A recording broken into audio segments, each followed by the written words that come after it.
Hello guys, welcome to Futuristic Approach, and in this tutorial we will see how to create our first app in Django.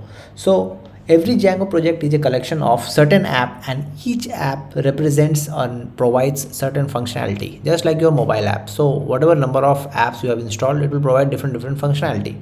So similar to the case is with Django also. So go to VS Code and go in settings.py. Alright, so in settings.py, if you see, there are list of apps which are installed inside this thing. These are all the apps which are already installed inside Django. So one is admin configuration, then authentication, and like that and so on. So what we will do, whatever app we create, we have to add over here. Okay, so first we will go to our terminal, and since already our development server is running, so here we will create an app. So let's create an app and name it as playground. So I'll write python manage.py, and you will write start app, and then you provide the name of the app, that is playground. All right, and when I enter this, it will create me an app folder. So here you can see a playground folder has come over here. So this contains all the modules, is similar to that of the things which we had got, and here you can see all init files similar to that which we had in the storefront in our project. Then we have admin section, then app section, model section, test section, and views section. Views are nothing but a request handler. Basically here it takes a request and it serves to the user. So in views, go to views, and here we will create a function. So whenever a user enters any URL, that URL corresponding to that particular function should be called.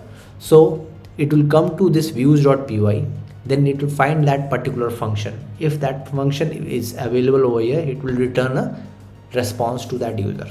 So how it will be happening, I will show you by demo. Don't worry about that, don't get confused also.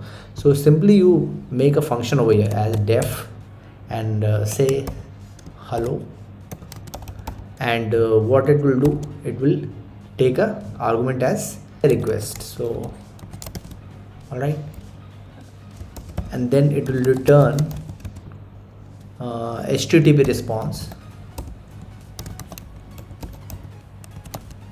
and in that it will return me hello world. All right, now this is highlighted over here because we have not imported the HTTP response. So I'll write from Django dot HTTP import HTTP response. All right, now this will go. Okay, now I will just save it, Control S. Okay, now once you have defined this function, this app over here, you need to add it in your settings.py. Okay, so here we had said that we are defining a function say hello, which takes a response and it returns hello world. Okay, takes a request and returns hello world. So the app which we had created is nothing but playground. Okay, and this should be there inside a code. Okay, that's it.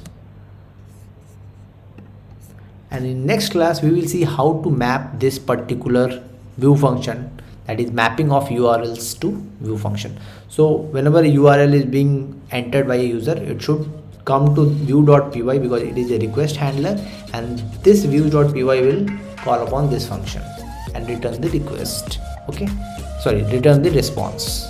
All right, so that we will see in next chapter, that is episode 4. Thank you so much guys for listening to me, and I'll see you in next class.